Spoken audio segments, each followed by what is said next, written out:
আসসালামু আলাইকুম।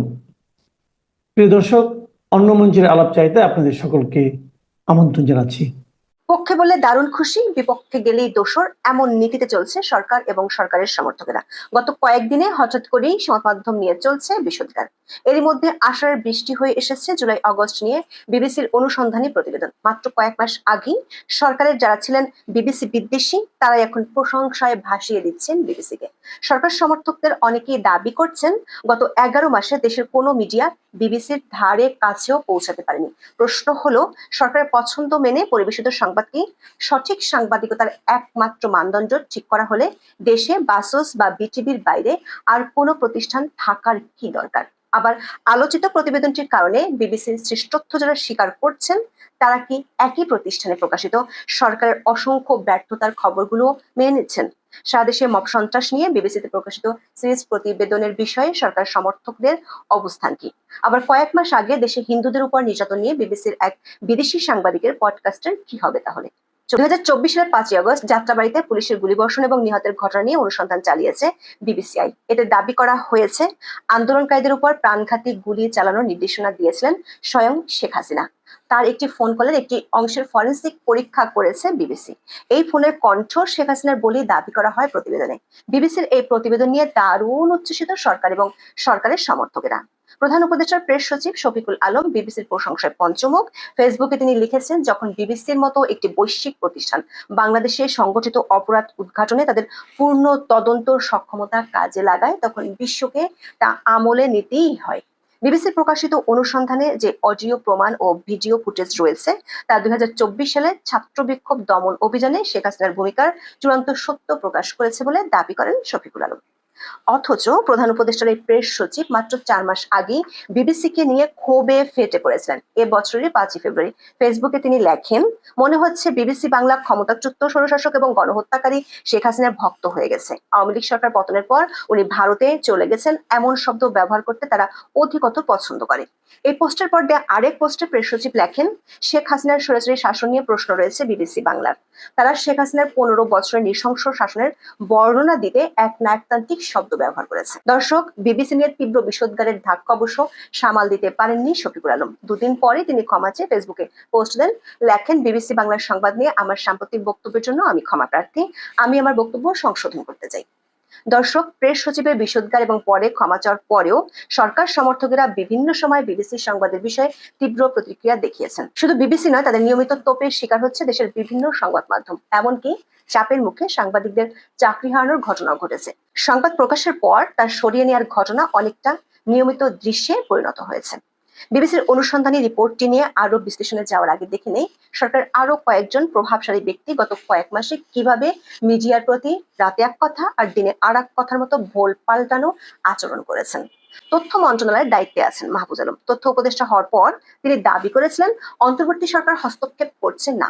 8 জুলাই এখন টিভির টক শো এখন প্রকাশ সম্প্রচার হয় টিভি চ্যানেলটির ইউটিউব চ্যানেলে, যার শিরোনাম ছিল মাহফুজ আলমের ভব্যতা সভ্যতা নাই। টকশোতে অংশ নিয়ে একজন অতিথি এই মন্তব্য করেছেন। নিজে নিজে জুলাই আন্দোলনের ক্রেডিট নেওয়া প্রসঙ্গে তথ্য উপদেষ্টা সম্পর্কে তিনি এই মন্তব্য করেছেন। এমন শিরোনামে খেপে যান তথ্য উপদেষ্টা। নিজের ফেসবুক পেজে পোস্ট দেন, আসলেই নাই, মিডিয়ার ছাত্রবিরোধী যাত্রা থামাবে কে? আর এই রিপোর্ট এভাবেই রেখে দিন, সরাবেন না, আপনাদের কুৎসিত চেহারা জনগণকে দেখতে দিন। দর্শক, খেয়াল করে দেখুন, প্রথমে বিশেষ সহকারী, তারপর উপদেষ্টা, সব মিলে প্রায় 1 বছর হতে চলল মাহফুজ আলম সরকারের প্রতিমন্ত্রী বা মন্ত্রী পদমর্যাদায় আছেন। অথচ তিনি নিজেকে দাবি করছেন এখনো ছাত্র, আবার তথ্য উপদেষ্টা হয়ে নিজে প্রচ্ছন্ন হুমকি দিচ্ছেন মিডিয়াকে। উপদেষ্টা হওয়ার আগে থেকেই মিডিয়ার কল্যাণে বেশ পরিচিত মুখ ডক্টর আসিফ নজরুল। গত 26শে জুন রাজধানীতে অনুষ্ঠিত একটি সেমিনারে অন্তর্বর্তী সরকারের আইন উপদেষ্টা Asif Nazrul the Daily Star ও প্রথম আলোর বিরুদ্ধে পক্ষপাতিত্বের অভিযোগ তোলেন। দাবি করেন, এ বিষয়ে তার কাছে তথ্য প্রমাণও আছে। ডেইলি স্টারের পক্ষ থেকে সে প্রমাণ চাওয়া হলে চুপসে যান আইন উপদেষ্টা। ডেইলি স্টারকে বলেন, ঘটনাটি হয়তো 20 বছর আগে ঘটেছিল, তিনি সুনির্দিষ্ট কিছু মনে করতে পারছেন না। ডেইলি স্টারের প্রতিবেদকের সঙ্গে কথা বলার সময় তিনি মন্তব্য করেন, হয়তো ঘটনাটি জনসমক্ষে উল্লেখ করা উচিত হয়নি এবং বিষয়টি এখানেই বাদ দেওয়া উচিত। প্রথম আলো এবং ডেইলি স্টার গ্রুপের পত্রিকায় নিয়মিত কলাম লেখেন যিনি, সেই আইন উপদেষ্টা আসিফ নজরুল কেন ডেইলি স্টারের উপর চড়াও হলেন? দর্শক, এর পেছনে লুকিয়ে থাকা দুটি ঘটনার কথা আমরা জানতে পেরেছি। বিশ্ব মুক্ত গণমাধ্যম দিবস উপলক্ষে গত 4 মে সম্পাদক পরিষদ আয়োজিত আলোচনা সভায় বক্তব্য দেন ডেইলি স্টার সম্পাদক মাহফুজ আনাম। সেখানে তিনি বলেন, বর্তমানে 266 জন সাংবাদিকের বিরুদ্ধে হত্যা এবং সহিংসতা সংক্রান্ত অপরাধের অভিযোগে মামলা চলছে। এটা কিভাবে সম্ভব? ক্ষোভ ঝাড়েন আইন উপদেষ্টার উপর। আইন মন্ত্রণালয়ের পাশাপাশি প্রবাসী কল্যাণ মন্ত্রণালয়ের দায়িত্বে ডক্টর আসিফ নজরুলের হাতে। সেটি মাহফুজ আনাম সমালোচনা করেন 16 মে ছাপা হওয়া এক কলামে। সমালোচনাটি বেশ কড়াই ছিল। মাহফুজ আনাম লিখেছিলেন, আমরা আইন এবং প্রবাসী কল্যাণ মন্ত্রণালয় ন্যস্ত করেছি একজনের কাঁধে। ফলাফল, আমাদের দেশে সাংবাদিকরা হত্যা মামলার আসামি এবং আইনি ব্যবস্থা পরিণত হয়েছে নাগরিকদের হয়রানি, ভয় দেখানো ও অর্থ আদায়ের অস্ত্রে। এই উপদেষ্টা বর্তমানে মালয়েশিয়া সফরে আছেন এবং শ্রমিকদের উদ্দেশ্যে মন্তব্য করেছেন, আমার সঙ্গে সরাসরি যোগাযোগ করুন এবং তার ইমেল ও মোবাইল নম্বর সংগ্রহ করে নিতে বলেছেন। এরপরই চটে যান আসিফ নজরুল। ডেইলি স্টারের বিরুদ্ধে জনসমক্ষে এমন অভিযোগ তোলেন যেটির প্রমাণ তিনি দিতেই পারেননি। অথচ এই ডেইলি স্টারের বিরুদ্ধে যখন মব তৈরি করা হয়, যে আফত পালন করা হয়, তখন আসিফ নজরুল ছিলেন নিশ্চুপ। উল্টো ডেইলি স্টারের বিরুদ্ধে ভিত্তিহীন অভিযোগ করে মবকে উস্কে দেওয়ার অভিযোগ আছে তার বিরুদ্ধে। এরপর অবশ্য দমে যাননি আসিফ নজরুল। নিজের ফেসবুক পোস্টে জানান, অন্তর্বর্তীকালীন সরকারের উপদেষ্টা পরিষদের সদস্য হতে তার কাছে তদবির করেছেন অন্তত 5 থেকে 6 জন সাংবাদিক। উপদেষ্টা হতে না পেরে তারা এখন ডক্টর মোহাম্মদ ইউনূসের সরকারের উপদেষ্টাদের যোগ্যতা নিয়ে প্রশ্ন তুলেছেন। আরেক উপদেষ্টা আসিফ মাহমুদ, যার মন্ত্রণালয়ের কারো না কারো বিরুদ্ধে প্রায় অভিযোগ ওঠে, অভিযোগগুলো গণমাধ্যমে প্রকাশিত হলেই তিনি এক হাত নিতে পিছপা হন না। আর সংস্কৃতি উপদেষ্টাকে প্রশ্ন করে তিনি সাংবাদিকদের চাকরি হারিয়েছেন, সে গল্প তো আপনাদের সবারই জানা। সরকারের ভেতরে বাইরে সরকার সমর্থকরা যখন গণমাধ্যমের সমালোচনায় একাট্টা, তখন বৃষ্টি হয়ে এসেছে বিবিসির একটি অনুসন্ধানী প্রতিবেদন। সরকার সমর্থকদের সবাই এখন সমস্বরে গাইছেন বিবিসির জয়গান। তবে বিবিসির এই অনুসন্ধানে যেসব তথ্য এসেছে তার কোনোটি বলতে গেলে নতুন নয়। এমনকি ফোন রেকর্ডের যতটুকু অংশ বিবিসির প্রতিবেদনে এসেছে সেটুকু গত মার্চ থেকে ঘুরছে সোশ্যাল মিডিয়ায়। এমনকি আন্তর্জাতিক অপরাধ আদালতের চিফ প্রসিকিউটর কয়েক মাস আগেই এই কল রেকর্ডটির কথা জানিয়েছিলেন। এমনকি তিনি 9 জুলাই ফেসবুকে পোস্ট দিয়েও নিজের কৃতিত্ব দাবি করেছেন। পোস্টে তাজুল ইসলাম লেখেন, মন্তব্য নিষ্প্রয়োজন, নিজের চোখেই দেখে নিন। তবে এই কল রেকর্ডটি বিবিসি উদ্ধার করেনি, করেছে আন্তর্জাতিক অপরাধ ট্রাইব্যুনালের বিশেষ তদন্তকারী কর্মকর্তা। এটা ট্রেলার মাত্র। দর্শক, এটি নিয়ে হয়তো ভবিষ্যতে একটা আইনগত জটিলতা দেখা দিতে পারে। আমরা কয়েকজন আইনজীবীর সাথে কথা বলেছি, তারা মনে করেন ভবিষ্যতে এই প্রশ্ন উঠতে পারে, আদালতে উপস্থাপনের আগে এমন একটি সিক্রেট ও সেন্সিটিভ এভিডেন্স কিভাবে তদন্ত ও বিচার সংস্থার বাইরে গেল। দর্শক, তাজুল ইসলামের এই দাবি থেকে পরিষ্কার অডিও রেকর্ডটি বিবিসি তাদের কাছ থেকেই পেয়েছে। এরপর একটি তৃতীয় ল্যাবে কণ্ঠ পরীক্ষার কাজটি করেছে বিবিসি। এটুকু কাজ করাই বিবিসির মতো একটি আন্তর্জাতিক সংবাদ প্রতিষ্ঠানের অনুসন্ধানী সাংবাদিকতার প্রমাণ কিনা সেই প্রশ্ন তুলেছেন অনেকে। আবার পুরো অডিওর কেবল একটি ছোট অংশ প্রকাশের মাধ্যমে গোটা প্রেক্ষাপটকে খণ্ডিতভাবে ব্যবহার করা হয়েছে কিনা সে প্রশ্ন উঠেছে। কারণ বিবিসি ডকুমেন্টারিতে মাত্র 18 সেকেন্ডের ক্লিপ ব্যবহার করা হয়েছে। অনুসন্ধানী রিপোর্ট হতে হলে পুরো কনটেক্সট বা প্রেক্ষাপটের আলোকে একটি ঘটনাকে দেখতে হয়। এ কারণে অনেকে প্রশ্ন তুলছেন, 18 সেকেন্ডের ক্লিপের আগে পরে আর যে সব বক্তব্য আছে সেগুলোতে কি এমন তথ্য আছে যেগুলো আন্দোলনে সহিংসতা নিয়ে ভিন্ন তথ্য দিতে পারে। ডকুমেন্টারিতে বলা হয়েছে, শেখ হাসিনা যার সাথে কথা বলছিলেন তিনি লাউড স্পিকার দিয়ে রেখেছিলেন।